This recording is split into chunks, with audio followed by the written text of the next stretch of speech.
In October of the year 383 AD, the Duke of Yangping, Fu Rong, commanding the Qin army, captured Shouyang, a crucial location along the middle reaches of the Huai River, where military contention was intense.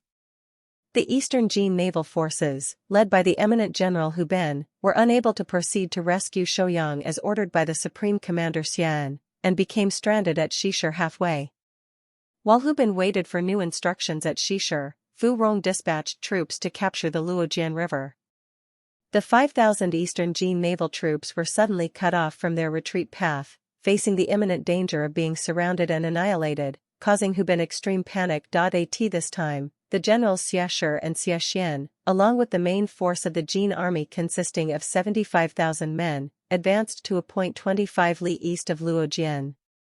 Upon learning that the Qin army had already deployed on the western bank of the Luojian River, they were apprehensive of the formidable Qin forces and dared not advance rashly. Since Hu Ben and others did not receive reinforcements, they sent someone to escape underwater and deliver a message to Xia Shi and the others, reporting, "The enemy is now formidable, and our provisions are depleted. We fear that we may not survive to see another day." However, this individual failed to escape undetected and was captured by a patrol of the Qin army, thereby disclosing the information about Hu Ben's army being out of provisions to the Qin forces. Upon receiving this intelligence, Fu Rong dispatched fast riders to swiftly inform Fu Jian, saying, "The Jin army is not numerous, easy to deal with, but we must be wary of their escape. We should act swiftly."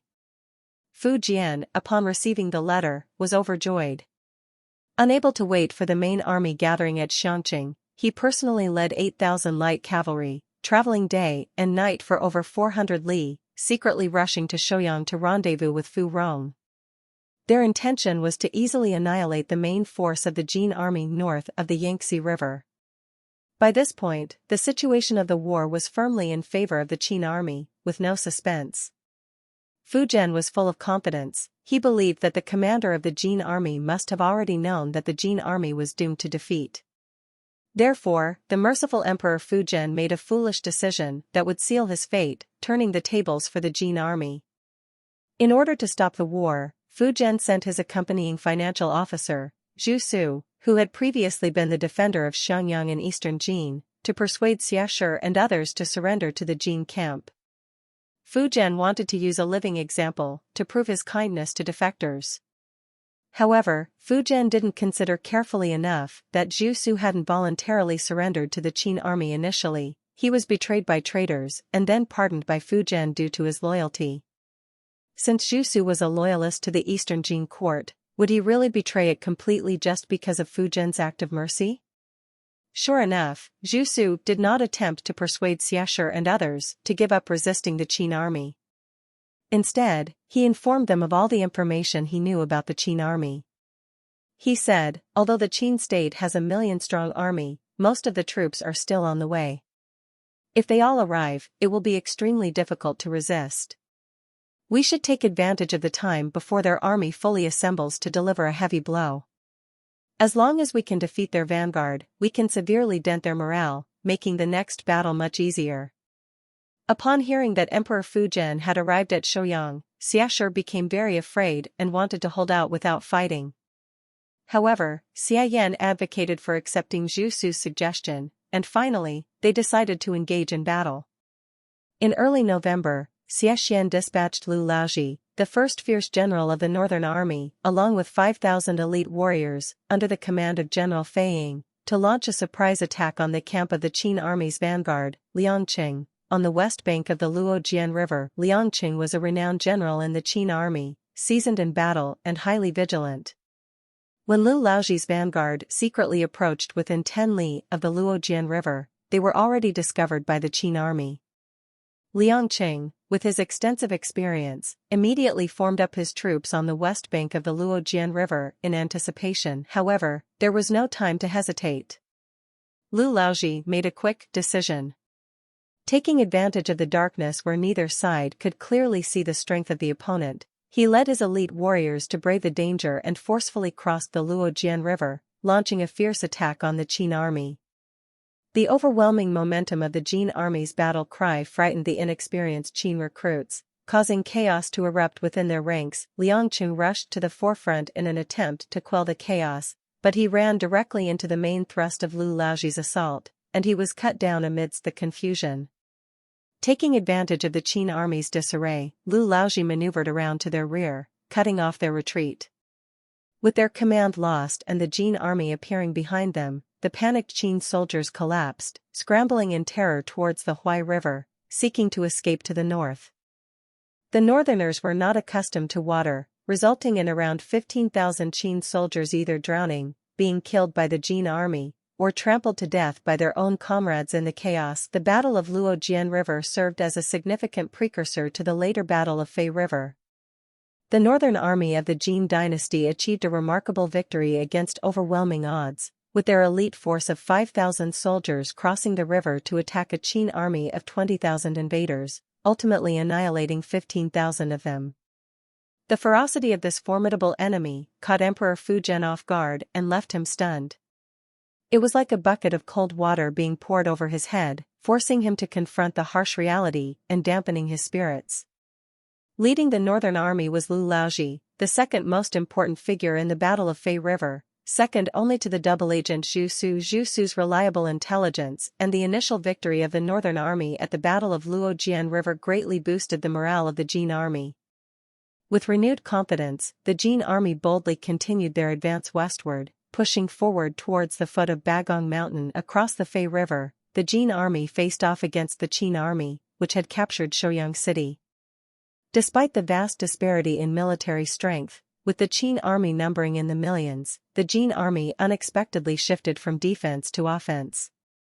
This once again challenged Emperor Fuzhen's understanding of the situation. Fuzhen and Fuzhirong climbed up to the gate tower of Shouyang City and looked into the distance. On the opposite bank, the Jin soldiers held their weapons firmly, their formation disciplined and orderly. Further away, Bagong Mountain rose and fell, its terrain treacherous.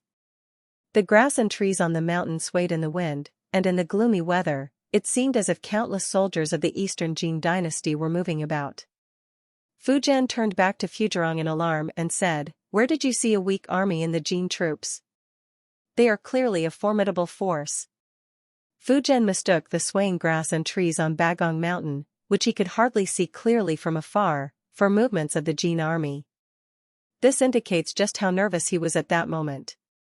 At this point, he had completely lost the confidence he once had when he first planned to annex the eastern Jin dynasty across the Fei River. 80,000 troops from the eastern Jin dynasty faced off against over 200,000 troops from the Qin army. The Qin forces had lost their initial fierce momentum, and the war had entered a stalemate. So, emissaries from the Jin army came to Shouyang City to request an audience with the Qin army's commander, Fuzhirong. In order to break the current stalemate in the war, they proposed that the Jin army would willingly withdraw from the east bank of the Fei River, creating a vacant area. This would allow the Qin army to cross the river and deploy their troops, setting the stage for a decisive battle between the two sides. This proposal was immediately rejected by Fuzhirong. He was concerned that the Jin army might employ the tactic of attacking halfway as per military strategy, causing the Qin army to suffer attacks from the Jin army while crossing the Fei River. Therefore, the Jin army's emissaries generously proposed an alternative. The Qin army would retreat, creating a vacant area on the west bank of the Fei River, allowing the Jin army to cross the river, deploy their troops, and engage in a decisive battle with the Qin army. Some Qin generals still harbored fear from the disastrous defeat at the Battle of Luojian River. They believed that blocking the Jin army's advance and utilizing the Fei River for defense would be safer. However, Fuzhirong accepted the latter proposal, presented by the Jin army's emissaries.